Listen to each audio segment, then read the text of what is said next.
Assalamu alaikum student mathematics 4024. Welcome to Math Guru. I hope you all are fine. I am fine too. Alhamdulillah. Grade 11 students. I hope your exam preparation is going well. Monday से इंशाल्लाह आपके mid year exam start हो रहे हैं। Wednesday को इंशाल्लाह आपका math का पेपर है। P1 and P2 both papers are on the same day, तो इसका मतलब है कि 4 hour 30 minutes का टोटल आपका पूरा मैथ्स का पेपर होगा। Because P1 is of 2 hours and P2 is of 2 hours 30 minutes, तो टोटल 4 hour 30 minutes हो जाएंगे। और ये टोटल मार्क्स जो हैं ये 180 हैं। और P2 की इन्फॉर्मेशन है कुछ मेरे पास, जो मैं इंशाल्लाह इस वीडियो में आप तक पहुंचा रहा हूँ। ठीक है, कुछ टॉपिक्स के बारे में मुझसे क्वेश्चंस पूछे गए थे कि सर ये टॉपिक की वेटेज कितनी है, ये टॉपिक इंपॉर्टेंट है कि नहीं है। तो P2 पे जो है मेरे पास जितनी इन्फॉर्मेशन है उसके हिसाब से मैं ये वीडियो बना रहा हूँ। तो आई होप ये वीडियो तुम लोग के लिए हेल्पफुल होगी। इंशाल्लाह इसको ज़रूर देखना ताकि तुम्हारी जो प्रिपरेशन है थोड़ी सी फोकस्ड हो जाए। तो let just talk about P2 in this video. P1 की भी इंशाल्लाह मैं कोशिश करूंगा कि वीडियो जितनी जल्दी हो सके तुम लोग के साथ शेयर कर दूँ। तो फिलहाल अभी P2 की बात कर लेते हैं। पेपर टू जो मैथ्स का है वो 100 मार्क्स का होता है, उसमें कैलकुलेटर अलाउ होता है और वो 2 hour 30 minutes का होता है। ठीक है, टॉपिक्स की जल्दी से बात कर लेते हैं। टॉपिक्स इंपॉर्टेंट टॉपिक्स जो हैं वो आपके पास अगर मैं स्टार्ट करूं तो इंडाइसिस और algebraic manipulation, they both are purely paper one के टॉपिक्स हैं ये। लेकिन ये है कि P2 में भी इसके कुछ क्वेश्चंस जो हैं वो आ जाते हैं समटाइम्स, क्योंकि आपको पता है नंबर फिल इन करने होते हैं, टोटल मार्क्स जो हैं वो पूरे करने होते हैं। तो उसके लिए जो है वो ये इंडाइसिस और अलजेब्रिक मैनिपुलेशन के कुछ क्वेश्चंस जो हैं वो P2 में डाल दिए जाते हैं। लेकिन वो अलजेब्रिक मैनिपुलेशन के आसान वाले क्वेश्चंस नहीं होते, थोड़े से मुश्किल वाले होते हैं, जिसमें अलजेब्रिक फ्रैक्शंस आ गए, आइडेंटिटीज वाले आ गए, ए स्क्वायर माइनस बी स्क्वायर वाले, और फ्रैक्शंस का जो जो फ्रैक्शंस डिवाइड हो रहे होते हैं, अलजेब्रिक फ्रैक्शंस डिवाइड हो रहे होते हैं, मल्टीप्लाई में चेंज करते हो आप उसको, पे फ्लिप करते हो। तो उस तरह के कुछ क्वेश्चन जो है वो P2 में आपको मिल जाते हैं। अगर आप पास पेपर्स को भी देखो तो आपको वहाँ भी कुछ क्वेश्चंस मिल जाते हैं। तो इंडाइसिस और अलजेब्रिक मैनिपुलेशन के क्वेश्चंस की आप प्रैक्टिस करोगे। ऑल्दो इनकी वेटेज इतनी ज़्यादा नहीं है।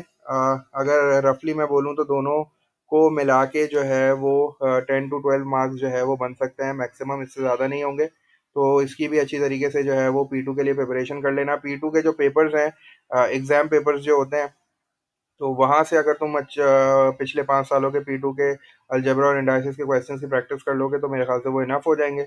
तो इनकी भी लाजमी प्रैक्टिस करना है। ऐसा मत समझना कि इंडाइसिस और अलजेब्रिक मैनिपुलेशन जो है वो P2 में नहीं आ सकते। थर्ड टॉपिक की बात कर लेते हैं जल्दी से। Third topic is about solution two equations. Solution two equations का टॉपिक जो है ना, ये लीनियर और क्वाड्रेटिक इक्वेशंस का जो सोल्यूशन होता है, सॉल्व करना, ये वो वाला टॉपिक है। इसमें लीनियर इक्वेशंस को सॉल्व करने का मतलब है साइमल्टेनियस लीनियर इक्वेशंस। तो उसकी भी अच्छी तरीके से प्रैक्टिस कर लेना। वो भी P1 में आता है लेकिन समटाइम्स वो P2 में भी आ जाता है।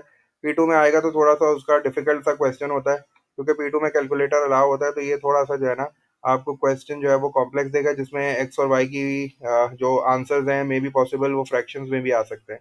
और क्वाड्रेटिक इक्वेशन को सॉल्व करने का मतलब है क्वाड्रेटिक फॉर्मूला। ठीक है, क्वाड्रेटिक फॉर्मूला आपको अच्छी तरीके से आना चाहिए। क्वाड्रेटिक फॉर्मूले की प्रैक्टिस कर लेना, क्योंकि ये चीज़ जो है ना वो वर्ड प्रॉब्लम्स के अंदर बहुत पूछी जाती है। अच्छा, लीनियर इक्वेशंस और क्वाड्रेटिक इक्वेशंस को सॉल्व जो है करने की बात करूं तो वो आपसे वर्ड प्रॉब्लम की फॉर्म में पूछा जाएगा। लीनियर इक्वेशन की वर्ड प्रॉब्लम्स भी आपने देखी होंगी, जिसमें एज वगैरह की प्रॉब्लम्स आ जाती हैं। और वो पेरीमीटर और रेक्टेंगल के पेरीमीटर हो गया, रेक्टेंगल का स्क्वायर का, उस तरह के जो क्वेश्चंस होते हैं जिसमें लीनियर इक्वेशंस बन रही होती हैं और समटाइम्स क्वाड्रेटिक इक्वेशंस भी बन रही होती हैं। तो वो क्वेश्चंस की लाजमी प्रैक्टिस करोगे, क्योंकि क्वाड्रेटिक का वर्ड प्रॉब्लम जो है ना ये P2 में लाजमी पूछा जाता है। और मैं आपको ये बोलूँगा कि भाई स्पीड टाइम के जितने भी आपको वर्ड प्रॉब्लम मिल रहे हैं पिछले 5 सालों में, आप उनकी अच्छी तरीके से प्रैक्टिस कर लो, क्योंकि स्पीड डिस्टेंस टाइम का ही वर्ड प्रॉब्लम आता है ज़्यादा, और वो 12 मार्क्स का होता है कम से कम। फर्स्ट पार्ट में आपको एक्सप्रेशन बनानी होती है टाइम की, सेकंड पार्ट में भी वो आपसे एक एक्सप्रेशन बनवा लेता है, थर्ड पार्ट में वो आपसे इक्वेशन फॉर्म करवाता है, फिर फोर्थ पार्ट में वो आपसे इक्वेशन सॉल्व करवाता है, और फिर लास्ट पार्ट में वो आपसे एक चीज़ और पूछ लेता है। तो ये जो क्वेश्चंस हैं स्पीड टाइम और डिस्टेंस के, वर्ड प्रॉब्लम और क्वाड्रेटिक इक्वेशंस, ये बहुत इंपॉर्टेंट है भाई। ये आपको करने ही करना है। और इसकी वेटेज जो है, अगर मैं इस टॉपिक की वेटेज की बात करूँ, सोल्यूशन टू इक्वेशंस, तो ये कम से कम जो है ना ये 15 to 20 मार्क्स का टॉपिक है। और ये पेपर टू में जो है वो लाजमी आएगा, तो इसकी अच्छी तरीके से प्रैक्टिस कर लेना। इसमें वर्ड प्रॉब्लम्स पे अपना फोकस जो है ना वो ज़्यादा रखना। Then comes coordinate geometry. Coordinate geometry बिल्कुल 12 नंबर का आ सकता है। ठीक है, कोऑर्डिनेट ज्योमेट्री में ज़्यादातर इक्वेशन ही आएगी, क्योंकि मिड पॉइंट और ग्रेडियंट वगैरह हो सकता है एक एक नंबर के लिए पूछ ले, फिर इक्वेशंस आपसे बनवाएगा। और फिर वो जो है मे बी पॉसिबल आपसे जो है वो जैसे वो होता है ना कि ये लाइन इस पॉइंट से पास हो रही है तो कोऑर्डिनेट फाइंड करके दिखाओ। तो इस तरह की चीज़ें जो है ना वो आपसे कोऑर्डिनेट ज्योमेट्री में पूछेगा। और कोऑर्डिनेट ज्योमेट्री का क्वेश्चन जो है ना वो ज़्यादा मार्क्स का होगा। ये P1 नहीं है, P2 में जो है इसके मुश्किल क्वेश्चंस भी होते हैं। तो आप भी अगर P2 चेक करोगे तो उसमें आपको कोऑर्डिनेट ज्योमेट्री का लाजमी एक बड़ा क्वेश्चन मिल जाएगा। तो हमारे पास भी जो है एक्सपेक्टेड है कि इसका एक बड़ा क्वेश्चन बनेगा 12 मार्क्स का तकरीबन। तो इसकी वेटेज भी देखो काफ़ी सारी है। तो 10% समझो इसकी वेटेज हो गई है, तो इसको भी अच्छी तरीके से करना। मेंसुरेशन आता है उसके बाद। मेंसुरेशन में मैं आपको ये बोलूँगा कि मेंसुरेशन में अगर 3D की बात मुझसे करते हो तो 3D में क्यूब, कोन, सिलेंडर और क्यूबॉइड जो है, इनके surface area, total surface area और इनके वॉल्यूम के फॉर्मूलाज जो है वो अच्छी तरीके से याद कर लेना। समटाइम्स क्वेश्चन में आपको फॉर्मूला मिल जाता है, लेकिन आप उसको याद करके रखना, क्योंकि मैंने बहुत सारे क्वेश्चन देखे हैं जिसमें फॉर्मूला नहीं लिखा हुआ था। अच्छा, 2D की बात करें तो 2D में सर्कल पे ज़्यादा फोकस रखना, क्योंकि सर्कल का पेरीमीटर, सेमी सर्कल का पेरीमीटर, एरिया, तो ये सारी चीज़ों के फॉर्मूलाज जो है ना ये अच्छी तरीके से याद कर लेना। क्योंकि ये शेडेड एरिया अगर मेंसुरेशन में आता है ना, शेड देखो मेंसुरेशन में दो ही चीज़ें इंपॉर्टेंट है। एक तो 3D सॉलिड्स होते हैं जिसमें मैंने आपको बता दिया क्यूब, क्यूबॉइड, सिलेंडर और कोन के फॉर्मूलाज अच्छी तरीके से कर लेना। और जो दूसरी चीज आती है ना वो शेडेड एरिया आती है। शेडेड एरिया जो है ना 2D का होता है। बेसिकली 2D होता है, उसमें एक रेक्टेंगल बना होगा, उसके अंदर जो है स्क्वायर्स बने होंगे और मे पॉसिबल सर्कल बना हुआ हो, फिर वो आपसे कुछ पार्ट शेडेड करा के उसका एरिया या उसका पेरीमीटर पूछे। तो ये वाले क्वेश्चन जो है ना ये लाजमी करना, क्योंकि 2D में जो है ना शेडेड एरिया बहुत इंपॉर्टेंट है। और 3D सॉलिड्स की बात करूँ तो मैंने जो आपको सी से आने वाले 4 सॉलिड्स बताएं, इनके जो है टोटल सरफेस एरिया और वॉल्यूम के फॉर्मूलाज अच्छी तरीके से याद कर लेना, इनके क्वेश्चन की प्रैक्टिस कर लेना। काइनेमेटिक्स में स्पीड डिस्टेंस टाइम और आपका जो स्पीड डिस्टेंस टाइम ग्राफ्स जो होते हैं वो बड़े इंपॉर्टेंट है भाई। दोनों जो है वो अच्छी तरीके से प्रैक्टिस करना काइनेमेटिक्स में।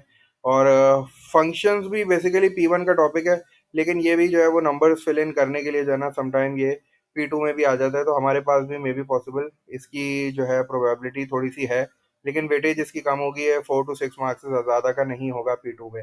Sets of Venn diagrams, probability, इन दोनों को जो है वो वैसे तो P1 में डाला जाता है, लेकिन P2 में भी समटाइम्स इसके थोड़े से डिफिकल्ट क्वेश्चंस आ जाते हैं। प्रोबेबिलिटी में मैंने आपको बताया था, प्रोबेबिलिटी की वेटेज जो है ना सेट्स एंड वेन डायग्राम से ज़्यादा है P2 में, क्योंकि प्रोबेबिलिटी में कुछ क्वेश्चंस ऐसे भी हैं P2 के जो बड़े मुश्किल वाले होते हैं, तो वो उनकी अच्छी तरीके से प्रैक्टिस कर लेना। ट्री डायग्राम ही प्रोबेबिलिटी में ज़्यादातर पूछा जाता है, लेकिन यह है कि पॉसिबिलिटी डायग्राम्स भी समटाइम्स आ जाता है। और सेट्स ऑफ वेन डायग्राम में जो है वो वेन डायग्राम शेडिंग हो गई और word problems on sets and जो वेन डायग्राम हमने किए थे। जो इसके लिए मैं ये बोलूंगा कि सेट्स और वेन डायग्राम और प्रोबेबिलिटी के लिए हमने जो आपको दो वर्कशीट दी थी ना, सेट्स और वेन डायग्राम की अलग वर्कशीट दी थी, प्रोबेबिलिटी की अलग दी थी, तो वो लाजमी जो है वो सॉल्व करके जाना अच्छी तरीके से। तो बिल्कुल उसी तरह के सिमिलर क्वेश्चंस आपको एग्जाम में मिल सकते हैं इंशाल्लाह। बाकी लास्ट टॉपिक जो है मेरे हिसाब से वेक्टर्स है। वेक्टर की वेटेज ऑल्दो ये ऐसा टॉपिक है जो P1 P2 दोनों में पूछा जाता है, तो हमने भी इसको जो है वो P1 P2 दोनों में पूछा है। P2 में जो अगर इसकी वेटेज होगी भी तो मैक्सिमम 8 मार्क्स का होगा ये। और इसमें ज़्यादातर जो है ना वो रेशियो वाले क्वेश्चंस जो है ना उन्हीं की प्रैक्टिस करना, क्योंकि रेशियो वाले क्वेश्चंस में इसमें यही होता है कि find A be in terms of, जैसे ए से बी एक वेक्टर उसने दे दिया कि आपको ए से बी जाना है और इन टर्म्स ऑफ पी और क्यू इसको फाइंड करके दिखाओ। तो ये जो इस तरह के क्वेश्चंस होते हैं ना, वेक्टर्स के सारे क्वेश्चन सिमिलर हैं बहुत। बस ये है कि थोड़ा सा कॉन्सेप्ट अगर क्लियर हो जाए ना तो फिर बाकी क्वेश्चंस को सॉल्व करना इतना मुश्किल नहीं है। एरिया ऑफ सिमिलर ट्राइंगल्स वाला जो कॉन्सेप्ट है उसको भी अच्छी तरीके से थोड़ा सा देख लेना, क्योंकि P2 में अगर ये पूछा जाएगा तो फिर एरिया ऑफ सिमिलर ट्राइंगल्स के साथ ही पूछा जाएगा।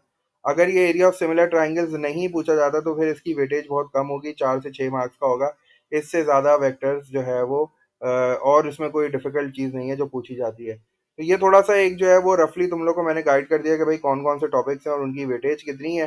तो ये सारे टॉपिक्स जो हैं ये इनमें से अगर तुम मोस्ट इंपॉर्टेंट टॉपिक मुझसे पूछो तो मैंने तुम्हें बता दिया सॉल्यूशन टू इक्वेशंस, ये वाला टॉपिक बड़ा इंपॉर्टेंट है। मेंसुरेशन बहुत इंपॉर्टेंट है और ट्रिग्नोमेट्री बड़ा इंपॉर्टेंट है। इन तीनों टॉपिक्स की वेटेज बहुत ज़्यादा है। ठीक है, ट्रिग्नोमेट्री की बात करूं तो ट्रिग्नोमेट्री में आपके पास जो है वो बेरिंग है, बेरिंग के बाद साइन कोसाइन रूल है, एरिया ऑफ ट्राइंगल है। ठीक है, और फिर एलिवेशन डिप्रेशन भी है, बेसिक ट्रिग्नोमेट्री भी है। तो ट्रिग्नोमेट्री जो है ना वो कम से कम 15 to 20 मार्क्स का आपसे पूछा जा सकता है। Word problem on quadratic equation 15 to 20 marks का आपसे पूछा जा सकता है। कोऑर्डिनेट ज्योमेट्री 10 to 12 मार्क्स है। मेंसुरेशन 10 to 12 मार्क्स होगा। और functions, sets and Venn diagram ये मिला के दोनों 10 मार्क्स के हो जाएंगे। प्रोबेबिलिटी 10 to 12 मार्क्स की होगी। वेक्टर्स की जो है वो 4 to 8 मार्क्स का है, और बाकी ये भी मिला के जो है ना वो 10 to 12 मार्क्स हो जाएंगे, अलजेब्रा और इंडाइसिस। तो that was all about the information जो मेरे पास थी P2 की। आई होप ये इन्फॉर्मेशन तुम लोगों के लिए हेल्पफुल होगी इंशाल्लाह। अब इसके अलावा अगर कोई टॉपिक तुम करना चाहते हो तो वो तो बहुत सी बात है, लेकिन ये है कि अगर तुम इतने टॉपिक्स भी कर ले तो मोर और लेस ये देखो इसमें से जो है मैंने बहुत कम ही टॉपिक छोड़े हैं। तो मोर और लेस ये सही, ये सारे वही टॉपिक हैं जो मोस्ट इंपॉर्टेंट होते हैं। तो इनकी ज़रूर प्रिपरेशन करना। और बाकी है कि P1 के बारे में इंफॉर्मेशन जो है वो ज़रूर तुम लोग के साथ शेयर करूंगा। ये जो इमेजेस मैंने लगाए हुए हैं ये फॉर्मूला शीट के हैं जो आपको मैं दे चुका हूँ। अगर आपके पास ये फॉर्मूला शीट नहीं है तो मेरे पास पिक्चर्स हैं, आप मुझे टेक्स्ट कर देना, मैं आपको पिक्चर्स सेंड कर दूंगा। इसमें सारे फॉर्मूलाज मैंने लिख दिए थे, मेंसुरेशन के भी हैं, कोऑर्डिनेट ज्योमेट्री के भी हैं। तो इंशाल्लाह ये तुम लोग के लिए हेल्पफुल होगी। तो कोई भी क्वेरी हो, कंफ्यूजन हो तो मेरे साथ ज़रूर शेयर करना ताकि मैं तुम लोग की क्वेरीज और कंसर्न्स को दूर कर सकूं। बाकी इंशाल्लाह लाइव सेशन का वादा भी है तुम लोग से, तो वो मैं देखूंगा जितना जैसा पॉसिबल हुआ मैं तुम लोग के साथ टाइमिंग उसकी शेयर कर दूंगा। जब होगा इंशाल्लाह वो पेपर से एक दिन पहले ही रखेंगे ताकि ये कि तुम लोग की प्रिपरेशन अच्छी होगी तो तुम लोग पे क्वेश्चन जो है वो मुझसे पूछ सकोगे। ठीक है, जो भी होगा मैं टाइम बता दूंगा इंशाल्लाह। आई होप ये वीडियो हेल्पफुल होगी इंशाल्लाह। Take care, keep practicing maths. अल्लाह हाफिज़।